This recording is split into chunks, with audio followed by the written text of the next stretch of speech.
Hello friends, I hope आप अच्छे से होंगे और आपकी प्रिपरेशन भी अच्छी जा रही होगी। फर्स्ट ऑफ ऑल आपसे मैं ये इन्फॉर्मेशन शेयर करना चाहता हूँ कि आज हम 11th का मैथ पेपर डिस्कस करने जा रहे हैं। यानी मैथ में जो भी इंपॉर्टेंट क्वेश्चन पूछे जा सकते हैं वो हम यहाँ पे डिस्कस करेंगे। और साथ ही साथ जो भी इसमें आपका मॉडल पेपर होगा या जो भी आपका इसमें सिलेबस होगा आपकी एग्जामिनेशन के लिए वो हम डिस्कस करेंगे। साथ ही साथ आपको 80 मार्क्स का पेपर आता है जिसमें 20 मार्क्स आपको इंटरनल असेसमेंट के लिए होते हैं, यानी आपका टोटल जो 100 मार्क्स मैथ्स में होंगी। लेकिन जो बोर्ड की तरफ से आपको मैथ पेपर देखने को मिलेगा वो होगा 80 मार्क्स का, और उसमें जो पासिंग मार्क्स आपको देखने को मिलेंगे दैट विल बी ओनली 26, यानी 26 पासिंग मार्क्स आप कर सकते हो अगर आपको मैथ्स में अच्छे से पास होना है। तो मैं यहाँ पे आपको मार्क्स डिस्ट्रीब्यूशन भी बता दूंगा साथ साथ, फिर जो आपको चैप्टर इजी लगे आप वो कर लेना और जस्ट वहां से इंपॉर्टेंट क्वेश्चंस प्रिपेयर कर लेना। These are the most important questions for your examination. तो आज हम क्या डिस्कस करने जा रहे हैं, आज हम मैथ्स के इंपॉर्टेंट क्वेश्चन डिस्कस करेंगे 11th के। और साथ ही साथ वीडियो शुरू करने से पहले कुछ इंपॉर्टेंट बातें यहाँ पे मैं आपसे शेयर करना चाहता हूँ। अगर अभी तक आपने 11th के सारे अगर अभी तक आपने 11th का व्हाट्सएप ग्रुप ज्वाइन नहीं किया है, अभी जाकर ज्वाइन कर लीजिएगा, जिसकी लिंक आपको डिस्क्रिप्शन में मिल जाएगी। और साथ ही साथ हमने अभी तक जितने भी 11th के सब्जेक्ट से वहां उन पर हमने गेस्ट पेपर्स अपलोड किए हुए हैं, चाहे वो दो कैटेगरीज के स्टूडेंट्स हो। एक तो ऐसे स्टूडेंट्स होते हैं सर हमें सिर्फ पासिंग मार्क्स करने हैं, और ऐसे स्टूडेंट्स होते हैं जिनको पूरा का पूरा पेपर अटेम्प्ट करना होता है। तो दोनों कैटेगरीज के स्टूडेंट्स के लिए वीडियो अपलोड है हमारे चैनल पे। इसी चैनल पे आप जाके सर्च आउट कर लीजिएगा। और एग्जामिनेशन के दौरान अगर आपको कोई भी डाउट या कंफ्यूजन रहता है, आपको लगता है कि मैं उसमें कुछ मदद कर सकता हूं, तो आप मेरे से बात कर सकते हो। कहां से? यहाँ पे इस नंबर से। लेकिन इस पे व्हाट्सएप नहीं करना, इस पे ओनली टेलीग्राम चलता है, ठीक है। इसी नंबर पे आप मुझे टेलीग्राम पे मैसेज कर सकते हो। या सर अगर हम टेलीग्राम यूज नहीं करते होंगे तो कहां से मैसेज करें? आप मुझे इंस्टाग्राम से मैसेज कर सकते हो, जिसकी आईडी जो है वो एलेक्स मुकीत है, ALEX_MUKEET। यहाँ पे ये मेरी आईडी है, वहां से भी आप मुझसे बात कर सकते हो। और अगर आपने अभी तक जो भी 11th के गेस्ट पेपर से, चाहे वो मैड हो, चाहे वो नॉन मैड स्ट्रीम हो, चाहे वो आर्ट्स या कॉमर्स हो, सभी सब्जेक्ट्स के लिए हमने गेस्ट पेपर्स अपलोड किए हुए हैं। और अगर आपको गेस्ट पेपर्स नहीं मिलते हमारे चैनल से, आप जाके मुझे टेलीग्राम पे या इंस्टाग्राम पे मैसेज कर लेना, वहां पे मैं आपको उस वीडियो की लिंक प्रोवाइड कर दूंगा। तो आज हम इस वीडियो में क्या डिस्कस करेंगे, एक तो आपका सिलेबस और साथ साथ आपका मॉडल पेपर और आपके इंपॉर्टेंट क्वेश्चंस हर किसी सब्जेक्ट के लिए, यानी चैप्टर वाइज, जिसमें आपका मिसलेनियस एक्सरसाइज आती है, एग्जांपल्स आपके आते हैं, और एक्सरसाइज में जो भी इंपॉर्टेंट क्वेश्चन बन सकते हैं वो हमने इसमें इंक्लूड किए हुए हैं। चलिए आगे चलते। तो ये आपका जो है सिलेबस है। सर सिलेबस क्या है हमारा? ये है आपका सिलेबस। चलिए जी, इसमें आपको क्या रहने वाला, जो आपका यूनिट फर्स्ट है, यूनिट फर्स्ट जो आपका, इसमें आपका सेट्स एंड फंक्शंस आता है। इसके जो आपके हैं वो 23 मार्क्स है। अगर मैं आपको बता दूं, जो कि आपका थ्योरी का पेपर होगा वो 80 मार्क्स का होगा। इसमें जो आपको पास मार्क्स है वो 26 to 27 है। तो सर कितने पास मार्क्स है? 27 आप माइंड में रख लीजिएगा, 26 ही पास मार्क्स है, बट आप टारगेट रख लीजिए 27 अगर आपको जस्ट पासिंग मार्क्स करने। इसके बाद आपका कौन सा पोर्शन आता है? That is algebra. अलजेब्रा क्या है? 25 मार्क्स है। अगर आप पहले दो यूनिट्स अच्छे से प्रिपेयर करते हो तब भी आपके 48 मार्क्स बन जाते हैं, ठीक है। जबकि आपकी पासिंग मार्क्स कितने हैं? 27 है, 26। तो अगर आप पहले दो यूनिट से प्रिपेयर करोगे तब भी आपके कितने मार्क्स बन जाते हैं? तब भी आपके 48 मार्क्स बन जाते हैं, जो कि पासिंग मार्क्स से 22 मार्क्स ज्यादा है, ठीक है। इसके बाद आपका जो आता है दैट इज कोऑर्डिनेट ज्योमेट्री, इसके आपके 12 मार्क्स है। इसके बाद कैलकुलस, इसके 8 मार्क्स है। इसके बाद जो आपका है that is statistics and probability, तो इसके भी आपके 12 मार्क्स है। अगर आप पहले दो यूनिट छोड़ोगे भी, इसके बाद आपके कितने मार्क्स बन जाते हैं इन तीन चैप्टर से? 12 + 12 हो गए 24 + 8 हो गए 32। यहां से भी आप अच्छे से पास कर सकते हो। तो अब आप तक है कि आप कौन से चैप्टर्स प्रिपेयर करोगे, क्योंकि यहाँ पे आप इसके 20 और इसके 25 मार्क्स है। चलिए आगे चलते हैं। अगर हम पहले यहाँ पे आपके मॉडल पेपर की बात करेंगे कि मॉडल पेपर आपको कैसा रहने वाला है इस साल, जो कि आपका क्वेश्चन पेपर होगा, उसमें 4 सेक्शन होंगे, जिसमें आपका सेक्शन ए, सेक्शन बी और section C and section D होगा।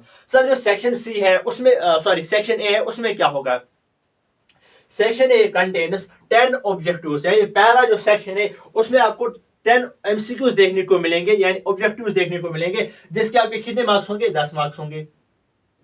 इसके बाद जो आपका सेक्शन बी है, इसमें आपको 10 very short answer type question देखने को मिलेंगे। इसके पहले आपको एमसीक्यूज होंगे, उसके बाद very short answer type questions VSAT, ठीक है। इसके आपको हर किसी क्वेश्चन के 2-2 मार्क्स होंगे, और ये भी कितने होंगे, ये भी 10 होंगे सर। 2 × 10 हो गए 20 मार्क्स। तो यहां से भी आपको कितने मार्क्स बन जाएंगे, वेरी शॉर्ट से 20, यानी एमसीक्यूज के 10 मार्क्स और VSAT यानी very short answer type questions के इसके आपके 20 मार्क्स है। इसके बाद जो आपका सेक्शन सी है, इसमें आपको शॉर्ट आंसर टाइप क्वेश्चन देखने को मिलेंगे, यानी SAT, ये होता है VSAT, इसका मतलब है very short answer type question. इसके बाद SAT, इसके आपके हर किसी क्वेश्चन के 4-4 मार्क्स होंगे, और यहां से आपको 4 × 8 हो गया 32, यहां से आपको कितने क्वेश्चन देखने को मिलेंगे, 8 क्वेश्चन देखने को मिलेंगे। इसके बाद जो कि आपका सेक्शन डी होगा, इसमें आपको 3 लॉन्ग आंसर टाइप क्वेश्चन देखने को मिलेंगे, हर क्वेश्चन के यहाँ पे 6-6 मार्क्स होंगे, और ये बन जाते हैं आपके 18 मार्क्स, ठीक है। अगर मैं यहाँ पे एमसीक्यूज को छोड़कर बाकी क्वेश्चंस की बात करूं, चाहे वो वेरी शॉर्ट हो, चाहे वो शॉर्ट हो, या लॉन्ग आंसर टाइप क्वेश्चन हो, ठीक है, चाहे वो VSAT हो, वेरी शॉर्ट आंसर टाइप, या वो SAT हो यानी शॉर्ट आंसर टाइप, या वो LAT हो, लॉन्ग आंसर टाइप क्वेश्चन, ठीक है। यहां से आपको वेरी शॉर्ट में से 10 क्वेश्चन होंगे, यहां से 8 क्वेश्चन होंगे, यहां से 3 क्वेश्चन होंगे।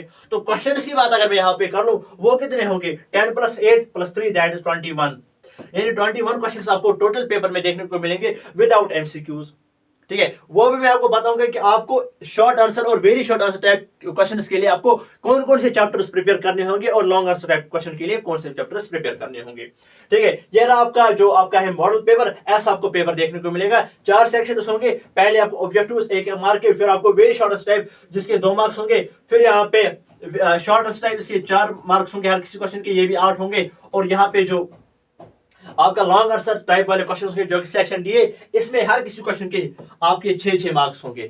चलिए जी सर आगे चलते, यहाँ पे आप इसको देख लेना, the paper setter shall incorporate higher order thinking skill question, यानी जिनको हम हॉट्स बोलते हैं, ठीक है, वो भी मैंने इंक्लूड किए हुए आगे। इसके बाद जो आई थिंक वो slide question apart from knowledge memory and application based on question. चलिए इसके बाद क्या है, ये कर लेना है। यहां से आपको HOTS देखने को मिल जाएंगे, यानी हॉट्स क्वेश्चन, इनको सबको प्रिपेयर कर लेना है। यानी जो भी आपकी आइडेंटिटी है, इनको प्रूव कैसे करते हैं, यानी साइन अल्फा प्लस या माइनस बीटा इसके बराबर, that is twice sign 1/2 alpha plus minus beta cos 1/2 alpha plus minus beta. तो जब यहाँ पे प्लस होता है, इस टाइम यहाँ पे प्लस और यहाँ पे माइनस होता है, जब यहाँ पे माइनस होगा, यहाँ पे माइनस होगा, और यहाँ पे प्लस होगा, ठीक है। इसको समझ लेना अच्छे से, ये सारी आइडेंटिटीज कर लेना, ज्यादातर ये वाली कर लेना, इसमें से आपको क्वेश्चन देखने को मिल जाएगा। चलिए इनको हम बोलते हैं हॉट्स, ठीक है, यहां से हॉट्स आएंगे। चलिए अगर हम एक्सरसाइज की बात करेंगे, तो ये पहला जो चैप्टर है दैट इज सेट्स, इसमें क्या होगा सर, इसके तो हमारे 23 मार्क्स है। यहां से हम क्या करेंगे ताकि हमें अच्छे मार्क्स मिल जाए, क्योंकि हमें पहले तो पास करना है, उसके बाद हम देखेंगे उसके बाद हम क्या करेंगे। तो जो कि आपकी एक्सरसाइज 1.1 है, उसमें आपको question number 3 and question number 5 करना है। उसके बाद जो कि आपका एक्सरसाइज, जो कि आपकी एक्सरसाइज 1.3 है, 1.2 को छोड़ना है। क्वेश्चन नंबर 3, 4, 5 एंड 6, यहां से 1.4, क्वेश्चन नंबर 4, 6, 7, 9, यहां से एक्सरसाइज 1.5, इसको आप स्किप भी कर सकते हो, लेकिन अगर आपके पास टाइम है तो आप कर लेना question number 4 and question number 5। Examples की बात करेंगे, example number 22 and example number 27 का लेना, और मिसलिनियस में आपको क्या करना है, question number 3, question number 4, question number 7 and question number 6 and question number 7। इसके बाद आगे क्या है, जो कि आपका सेकंड चैप्टर है इसका, that is the relations and functions, इनको मिला के आपको 23 मार्क्स है। चलिए जी इसमें क्या है, जो कि एक्सरसाइज 2.1 है, जो कि एक्सरसाइज 2.1 है, इसमें क्या है, question number 1, question number 2, 3 and 7, 2.2 में से ये वाले क्वेश्चंस, और क्वेश्चन नंबर सॉरी एक्सरसाइज 2.3 जो होगी आपकी, उसमें से 2, 3, 4 एंड 5, इसमें 3, 4, 5 इसमें ज्यादा ध्यान रख लें। सर आप क्यों बोल रहे हैं, सर आपको कैसे लगता है कि ये वाले क्वेश्चन इंपॉर्टेंट है, क्योंकि ये क्वेश्चन बार बार रिपीट होते हैं। अब आपको देखो जो आप पेपर एनालाइज करते हो प्रीवियस ईयर पेपर, उसका प्रोसीजर क्या रहता है कि सर हम कैसे प्रीवियस ईयर पेपर उसको एनालाइज करें। जब भी आपको क्या देखना है, अगर किसी चैप्टर की बात करो, लेट्स सपोज आप रिलेशन फंक्शंस की बात, अब आपको देखना है कि इस साल एग्जामिनर ने ये वाला क्वेश्चन पूछा है, इस साल ये वाला क्वेश्चन पूछा है, अब कहां से पॉसिबिलिटी बनती है कि कौन सा क्वेश्चन पूछ सकता है। कभी कभार ऐसा भी होता है कि अगर वो ये क्वेश्चन पूछ रहा है तो उस टाइम वो ये वाला नहीं पूछता है, वो यहाँ पे होता है, ये वाले 3, 4 एंड 5। ये क्वेश्चन उसको पूछने ही पूछने, अगर वो 3 पिक करेगा 5 पिक नहीं करेगा, अगर वो 5 स्किप करेगा 3 या 4 उसको पूछना ही पूछना है। ऐसे पेपर हम एनालाइज करते हैं, ठीक है। इसके बाद एग्जांपल नंबर 16, 17, 19, 20 एंड 21 और मिसलेनियस में आप ये वाले क्वेश्चंस कर लेना, ये इंपॉर्टेंट। यहां से आप एसएस भी ले सकते हो पॉज करके। चलिए जी, इसके बाद क्या है, ट्रिग्नोमेट्री, मोस्ट इंपॉर्टेंट और इजी भी है क्योंकि 10th में भी आपने पढ़ी होगी। एक्सरसाइज 3.1 में से क्वेश्चन नंबर 3, क्वेश्चन नंबर 4, 5, 6, 7।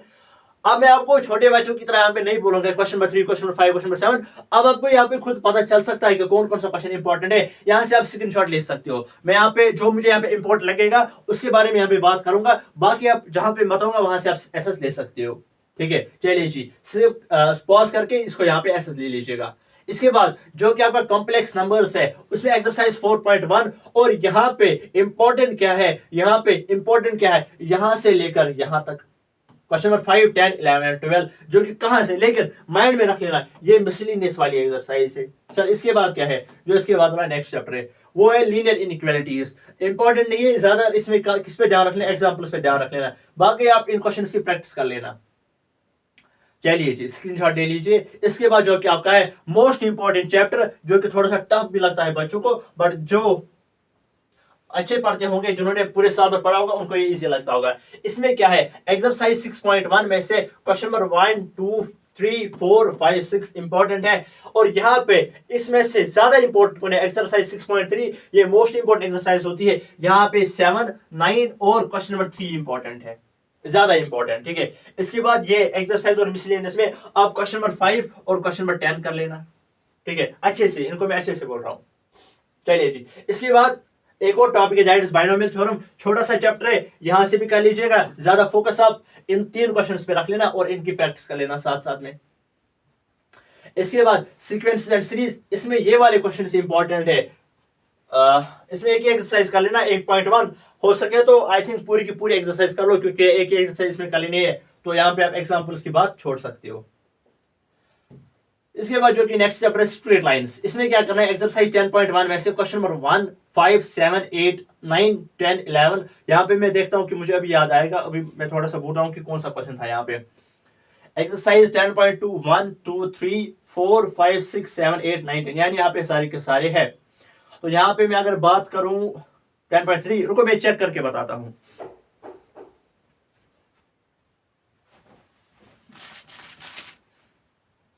हाँ, यहां पे example number 7, 11 and 13, 7, 11 and 13, example number 7, 11, 13 important है। और एक्सरसाइज 10.3 में से 10 एंड 15 ज्यादा इंपॉर्टेंट है इसमें से। चलिए, ये बाकी क्वेश्चंस की आप प्रैक्टिस कर सकते हो।